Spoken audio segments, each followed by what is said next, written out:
What's happening, crypto traders and investors? It's Rod with Power Group. Welcome back on The Pursuit of Wealth. Today is Monday, April 11th. I hope you are well today. And in today's short video, we're going to be discussing the crypto market. We're just going to do an overall check-in. We're testing some key supports at the moment, but Bitcoin still just healthy consolidation. You wouldn't think so looking at the daily time frame. We're now down about 20% from our local highs there at about 48,000, and going to discuss when we could potentially see a bottom here, and a warning that I sent out that actually ended up following through to a T pretty much. So before we get to it, make sure to smash the like, subscribe to the channel, tick the bell, you'll be notified on any future uploads. Taking a look at the daily time frame here, and just zooming in on the 15-minute chart, you can see here we're trying to change 15-minute trends across the board, but we've been bleeding out for quite some time now. On Bitcoin over the last couple of weeks, we were in daily downtrends here, confirming, and weekly consolidation. We're now testing the 0.618 fib retracement there at 39,662. And I also sent a warning out back at 9 p.m. yesterday. And you can see here that I said Bitcoin is very close to seeing an EMA exponential moving average 12 and 26 period bear cross on the daily time frame. I think a pullback to 40K is in the cards, maybe even a slight flush of it to stop some people out, so trigger some stop losses before we head back to the 55 to 60K area. So I'm of the thinking that we're going to see one more final push on Bitcoin, maybe for a lower high.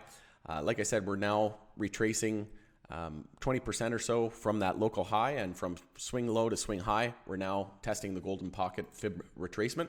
And zooming out to the weekly, like I said, we're just looking for a weekly high or low compared to the low here at 34,322. So the weekly uptrend is still intact as long as that level holds.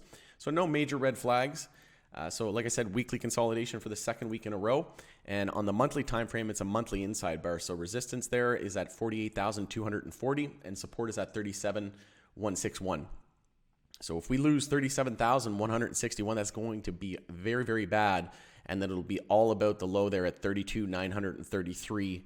Because if we lose 32,933, that's going to confirm a monthly downtrend with a lower high and lower low. And what I'm looking at is a potential monthly head and shoulders here on Bitcoin. And if we do see this confirm after setting a lower high, again, I think we're still going to see another move up to about the 3.618 fib extension.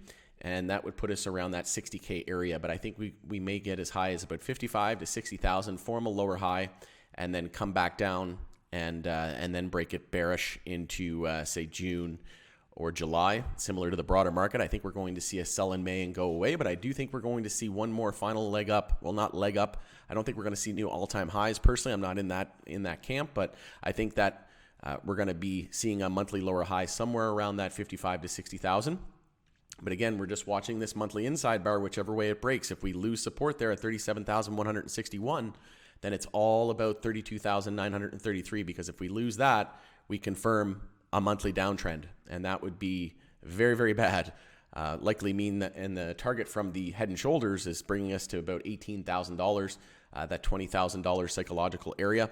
And I could easily see a pullback to that level in a bear market, which I think is going to last pretty much all of 2023.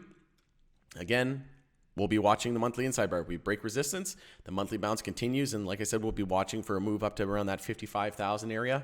And if we break the inside bar bearish, so if we break it bullish, monthly bounce continues. We'll scout a lower high compared to the all-time highs there at 69,000. And then if we break support and we break it bearish, then we'll be all about support there at 32,933, right? So this is the levels to be watching. And like I said, no major red flags at the moment. It's still healthy weekly consolidation. We knew that we were in a weekly uptrend, but we hadn't consolidated on the weekly time frame in about 5 weeks. And then here we go. We're pulling back quite a bit though. But again, the most likely scenario from here is that we form a higher low, and then maybe even a type of equilibrium, depending on how much we pull back here. But we could see a tightening range, or if this is all we pull back, then we could potentially see bulls just, gearing up for another final push. Again, I don't think we're going to hit all-time highs, but we're not quite to daily oversold yet. We've got very close though with that lower wick. And like I said, it's all about that monthly inside bar and maintaining the weekly uptrend. No major red flags whatsoever. So if you're wondering what your altcoins are doing, Maybe I'll do another video on altcoins, but going to wrap this up as it's getting a little long. But essentially, everything's just following Bitcoin at the moment. So we're just following its lead. If we take a look at, say, XRP, I know a lot of people were asking if it's a good idea to buy XRP. I think, again, we're coming in on that 62-cent support. And a lot of people were wondering why we're pulling back. Well, we had a double top there essentially at 91 cents. And Bitcoin started to pull back and confirmed weekly uptrends. But XRP was lagging a little bit, ended up trying to confirm the weekly uptrend here with a break of 91 cents, but it actually double topped. And then because Bitcoin was pulling back in the weekly and seeing weekly consolidation along with the rest of the sector, that's when XRP followed suit. So a lot of names just following Bitcoin at the moment. Again, I think we're going to see one more final push in Bitcoin, and then we'll form, like I said, likely a monthly lower high. And then when we form that monthly lower high, when we come back down towards support, is when I think we're going to see altcoins really outperform, and we'll see quote unquote alt season. So like I said, we'll come up, form a lower high. Once that's in, this retracement here back to support, it's that right there that we're likely going to see on that pullback on Bitcoin is likely when we're going to see altcoins really take off and go crazy. That's what I'm looking at until I'm not. That's what the charts are telling me. And obviously, Elon Musk's news of him not joining Twitter hurt the crypto space because they thought that was going to bring some crypto adoption. Also hurt Twitter and the broader market. So again, we've been seeing Bitcoin specifically lead the broader market, and we'll continue to monitor that correlation as well, because we're seeing that quite often now where the S&P 500 will lag and will drop as a result of Bitcoin dropping. So we'll see if the S&P 500 has an EMA 12 and 26 bear cross now, with Bitcoin already having its bear cross, and we'll see if that, like I said, pushes over and spills over into the broader market. And we'll be watching Tesla as well. Tesla under $1,000 now. So the whole broader market basically on the weekly time frame, just looking for weekly higher lows. And in summary, that's the most important thing from here, is maintaining the weekly uptrend on Bitcoin, maintaining the weekly uptrend on the broader market.